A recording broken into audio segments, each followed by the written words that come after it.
Imagine a man chained in a chain gang destined for the knife.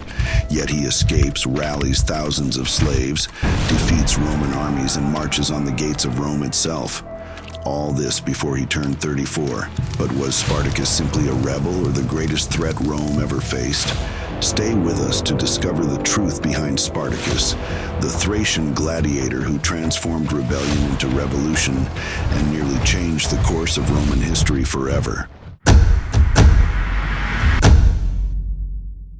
Spartacus was born around 109 BCE in Thrace, modern Bulgaria, Greece. He may have been a soldier in Thracian cavalry before being captured by Roman forces. This isn't conjecture, it's carved in ancient fragments. His tactical skill and battlefield courage echo his training under Thracian war culture. A skilled fighter among Thracian horsemen, Spartacus knew war, not ropes and swords. Later thrown into slavery, he was sold to a gladiator school in Capua, Italy, bringing raw warrior instincts into the arena. In Capua, Spartacus trained at the Ludus, managed by Lentulus Batiatus. Gladiators lived in cramped quarters, forced to comply with brutal discipline. Food, water, and rest were scarce. But for Spartacus, even this became a training ground. What's rarely shared, Spartacus might have introduced stealth tactics in the arena scouting guards, disabling a few before the escape. This sets him apart from typical gladiators. He was planning more than survival.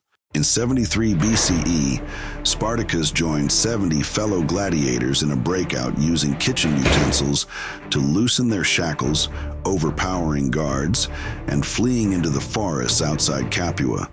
Within days, they added escaped slaves and desperate peasants. What's less known, they stole a cart of kitchen knives during their escape. Spartacus tailored them into weapons. This pre-planning suggests he never intended to just flee, he intended to fight. What started as 70 gladiators soon grew into an army of 30,000 by the end of 73 BCE. They used guerrilla tactics, ambushes at night, raids on Roman supply lines, and hit-and-run strikes. Spartacus reportedly gave orders in multiple languages, Thracian, Latin, and Greek, because his captives came from many tribes. How did Rome fail to stop them? Because Spartacus didn't engage in pitched battle. His strategy mirrored modern insurgencies: hit fast, vanish, strike again later, forcing Rome to overcommit forces in a chase over weeks of terrain. By early 72 BCE, Spartacus had reached the Alps with his army. His disciples urged, "Cross into Gaul, free our families, disappear." But Spartacus chose to remain. Some say he feared betrayal. Others argue he saw opportunity. Marching south could spark further revolts in Italy's heartland. This strategic decision marked the shift from survival to strategy. It allowed the rebellion to gain recruits and supplies, but also kept them in the Roman crosshairs. Rome panicked. After 2 defeats by Praetorian forces, the Senate appointed Marcus Licinius Crassus in 71 BCE with 6 legions, 40,000 men. Crassus imposed harsh discipline. Soldiers who fled were crucified along the road to front lines. But Spartacus adapted.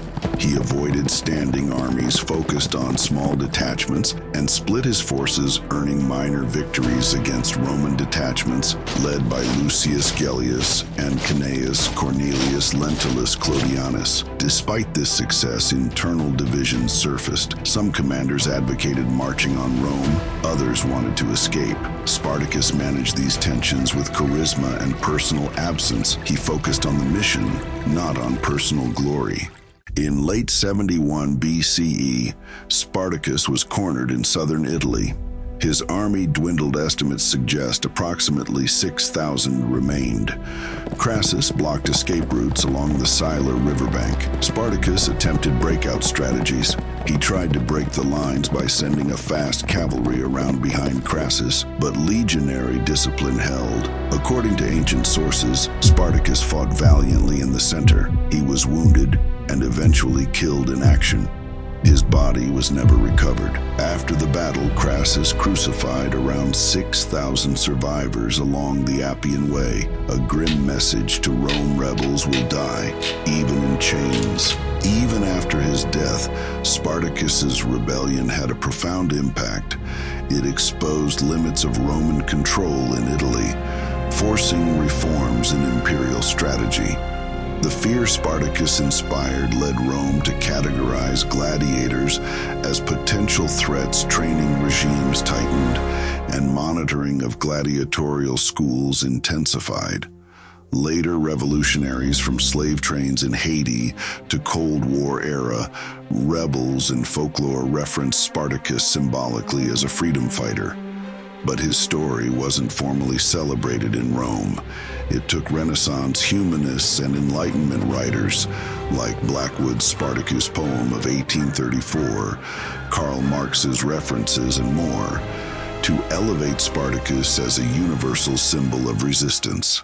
Some modern historians argue Spartacus's movement wasn't meant to end Roman society, but to build something new, an egalitarian camp based on Thracian clan structures. Few sources confirm this, but explorations of ancient communal food distribution and campsites lend a grain of truth to the idea. Another myth, that Spartacus died heroically in single combat. Roman accounts are ambiguous. Some suggest he died in a rout, others that he died near Crassus in the final collapse. But whatever the truth, his myth endured. A bit less known, Spartacus may have been more politically savvy than popularly thought. He likely kept communication lines open with disaffected Roman soldiers. Archaeological finds show Roman weaponry fragments near his encampments, possibly stormed stores, possibly deserter help. His movement may have had allies inside Rome itself. Spartacus nearly changing the Roman order is a story not taught in textbooks, but his lessons are timeless. A rebellion led by vision and skilled in tactical mobility can disrupt the mightiest empires. Charismatic leadership can overcome division for a time, but if internal dissent grows, strategy collapses. Myth is born in defeat, not success. Spartacus didn't win, but his legend triumphs across millennia. His story isn't just history, it's a warning and inspiration. Spartacus was a gladiator with the heart of a general and the vision of an idealist. He rose from slavery to be a rebel king, walking through empire's worst nightmares. He failed in battle, yet succeeded in demanding memory. He challenged Rome, and in doing so, left an idea that still resonates. True freedom is worth fighting for, even if you die in chains. If this dive into Spartacus's life inspired you, like, subscribe, and hit the bell for more undercover history updates. We will keep uncovering powerful stories that shape our world. Stay curious.